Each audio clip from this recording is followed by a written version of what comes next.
Ça fait 10 ans maintenant que je suis responsable d'une unité de recherche et donc on a comme ça une dizaine de chercheurs qui développent des travaux sur des thématiques qui touchent à l'agisme, les conséquences de l'agisme sur les attitudes de soins de façon générale, voilà, qui interrogent un peu les pratiques d'accompagnement du vieillissement avec les biais de perception qu'on a, parce qu'on a tendance à exagérer un peu les traits négatifs associés au vieillissement. Vieillissement égale maladie, détresse, solitude, déclin, et la réalité elle est tout autre.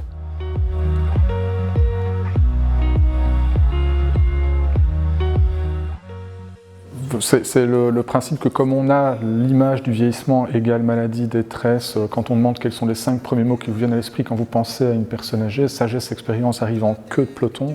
En pole position, c'est déclin, perte, tristesse, mort, enfin voilà.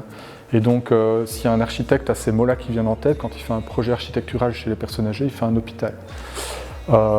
Et dans l'attitude, on voit la personne âgée comme une personne malade. Et donc c'est un peu comme ça que la médicalisation du vieillissement qui s'est opérée dans les années 70 s'est amplifiée. Donc on a vraiment associé dans ces années-là vieillissement égale maladie.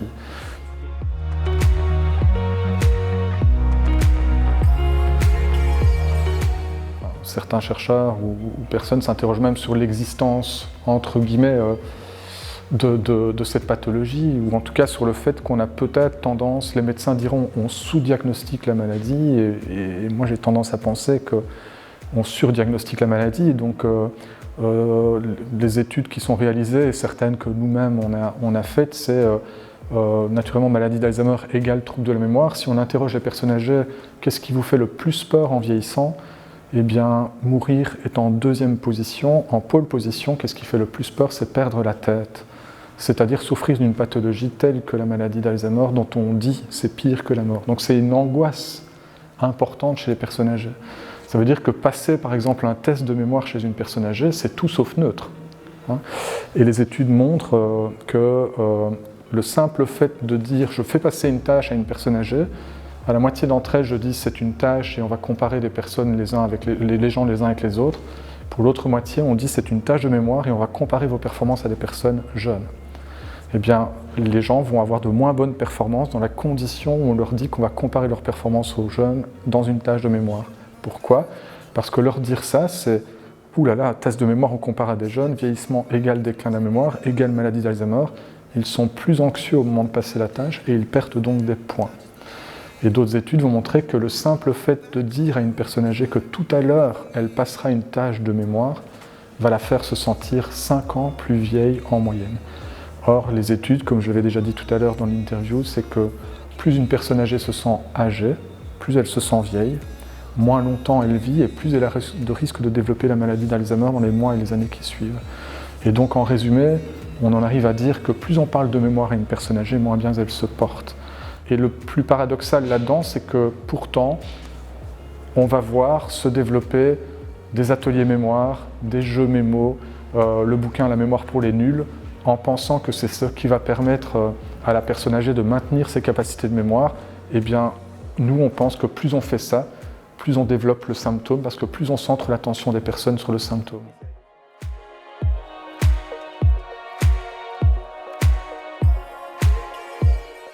En tout cas, ce ne sera surtout pas jeu mémo ou logiciel de stimulation de la mémoire et autres. Et je sais que plein, et entre autres en France, vantent les mérites de ce type de dispositif, etc. Donc moi, j'ai aucun argument clinique et scientifique qui m'amène à penser que c'est constructif. Mais je sais qu'il y a débat, etc. Mais j'espère avoir déjà donné quelques arguments qui sont quand même peu considérés dans le secteur. Je vais donner un exemple, on est en fait dans l'artificialité en général, donc l'intention est bonne et les modalités dans l'application sont complètement à côté de la cible. Je prends l'exemple de la réminiscence thérapie, qui est une thérapie qui s'applique beaucoup de stimulation de la mémoire, qui est l'effet Madeleine de Proust. On vous fait écouter des musiques, on vous fait sentir des odeurs, on vous fait voir des images, des photos, et on demande à chacun à tour de rôle de rappeler un souvenir personnel. Donc si je vous demande un souvenir personnel avec la tour Eiffel, c'est la première fois que j'ai essayé d'embrasser mon époux, c'était sous la tour Eiffel, je me suis ramassé un râteau, tout le monde s'en fout. Et on sait que c'est pour stimuler la mémoire. Théoriquement parlant, ça a du sens, puisqu'on sait que plus on rappelle des souvenirs personnels, plus ces souvenirs sont consolidés et résistent avec le vieillissement pathologique. Sauf que c'est dans un cadre artificiel qui centre l'attention des personnes sur le symptôme, et donc, comme je l'ai montré avant, ça risque de développer le symptôme. Par contre, si je sais que vous avez vécu à Paris, je vais tomber ma blouse blanche de thérapeute à 2 balles, je vais m'asseoir à côté de vous et avoir une conversation. Je vais vous demander, tiens, on m'a dit que vous avez vécu à Paris, figurez-vous que je dois y aller bientôt, que me conseillez-vous d'aller voir? Sous couvert de cette simple conversation, la personne est en train de récupérer un souvenir personnel. Sauf que cette fois-ci, en plus, elle a l'impression que je m'intéresse à elle, et c'est pas fin, je m'intéresse vraiment à elle, ça stimule l'estime de soi, et que l'information qu'elle me donne m'est utile. Donc ça développe le sentiment d'utilité, et la littérature montre que estime de soi et sentiment d'utilité chez la personne âgée sont les meilleurs prédicteurs de qualité de vie et de bien-être, et même des études qui vont montrer que si une personne âgée se sent encore utile à, elle vit plus longtemps. Donc c'est la même action, récupérer un souvenir personnel de Paris, sauf que c'est dans un cadre artificiel avec centrer l'attention sur le symptôme et la pathologie, et ça le développe. Dans l'autre cas, c'est sous couvert d'une simple conversation. Et donc sans doute qu'on oublie, paradoxalement, que le meilleur outil de stimulation de la mémoire, c'est la papote, c'est la conversation. Et c'est ça qui est assez troublant, ça me fait chaque fois penser à cette image de l'artificialité dans le sens pur du terme. Je vivais à Montréal, j'allais à la salle de sport et je voyais des gens qui prenaient l'escalator pour monter 2 étages pour aller à la salle de sport, pour après aller sur une machine qui fait comme si je montais des escaliers. Eh bien, on est un peu là-dedans dans le vieillissement, on est dans l'artificialité, le non-sens. La vie est stimulante, donc on est en mémoire de façon permanente. Quoi que vous fassiez, vous êtes en mémoire. Là, vous m'écoutez et ça active, répercute des choses. Par contre, votre voisin ne m'écoute pas, mais il est en train de se demander quelle bière belge il va boire après ce soir.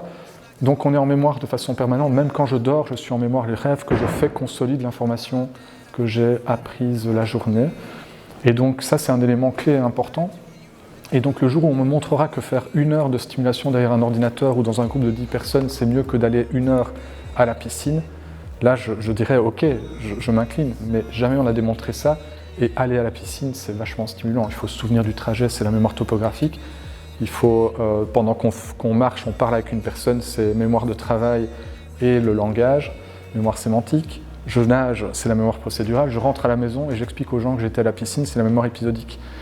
Alors que si j'apprends une liste de mots, les études vont montrer que je suis balèze pour apprendre une liste de mots, mais dites-moi dans votre vie de tous les jours, et c'est la seule chose qui s'améliore, je suis toujours aussi nul pour les cours, je suis toujours aussi nul pour les noms des personnes, pour les rendez-vous, parce que c'est des mémoires différentes. Alors c'est bien, vous êtes super fort pour apprendre des listes de mots, mais dites-moi dans votre vie de tous les jours, combien de fois vous arrive-t-il d'apprendre des listes de mots? Cette situation se compte sur les 2 doigts d'une main amputée, quoi, ça n'existe pas. Et donc on vous apprend quelque chose qui est complètement inutile et artificiel.